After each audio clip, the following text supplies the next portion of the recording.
எல்லாருக்கும் வணக்கங்க. இது மார்கழி 7ஆம் நாள். காலையில் 4 மணிக்கெல்லாம் டே நல்லா ஆரம்பிச்சிருச்சு. காலையில் எழுந்திரிச்சு குளிச்சுட்டு கோலம் போடுற வேலையை பார்த்துட்டு இருந்தேன். அம்மா அதுக்குள்ளே சாமி கும்பிட்றதுக்கான வேலையை பார்க்கலான்னு சொல்லிட்டு பண்ணிகிட்டு இருந்தாங்க. சாமி நல்லா கும்பிட்டு எங்கள் ஊரில் இருக்க விநாயகர் கோயிலுக்கு எப்பயும் போல் சாமிக்கு தண்ணி ஊற்ற போயிட்டோம். அங்கே பார்த்திங்கன்னா நிறையா சாமி இருக்காங்க. எங்கள் ஊர் கோயிலில் பார்த்திங்கன்னா மார்கழி மாதம் அதிகாலையில் எப்போவுமே விநாயகருக்கு பூஜை நடக்கும். நாங்கள் ஒவ்வொரு நாளும் ஒவ்வொரு ட்ரெஸ் கலர் போடுவோம். அதில் இன்றைக்கி பார்த்திங்கன்னா பிங்க் கலர். பார்த்தாலே உங்களுக்கு தெரியும். கோயிலில் பிரசாதம் கொடுத்தாங்க, வாங்கிட்டு வீட்டுக்கு வந்தாச்சுங்க. சாமி கும்பிட்டு வந்தோடனே பசிய ஆரம்பிச்சிருச்சு. சூடாக ஒரு கப் டீ போட்டு நானும் அம்மாவும் குடிச்சிட்டு அவங்கவுங்க வேலையை ஆரம்பிச்சிடலான்ட்டு பண்ணிகிட்டு இருந்தாங்க. செடிக்கெல்லாம் தண்ணி விடுற வேலை இருந்தது. அதை முடிச்சுட்டு கையோட பூவை பொறிச்சு வச்சிடலான்னு பூ தாங்க பொறிச்சிட்டு இருந்தேன். காலையில் உப்புமா சிம்பிளாக டிஃபனுக்கு பண்ணிடலாம். மதியம் அம்மா லஞ்ச் பார்த்துக்கிறேன் நாங்கள்.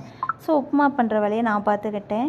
எனக்கு நார்மலாக வெள்ளை உப்புமா பிடிக்காது, அதனால் ரவை உப்புமானா பிடிக்குங்க. சிம்பிளாக தான் பண்ணியிருந்தேன். டேஸ்ட் சூப்பராகவே இருந்தது. இதோட ரெசிபி வேணும்னா சொல்லுங்கள், கண்டிப்பாக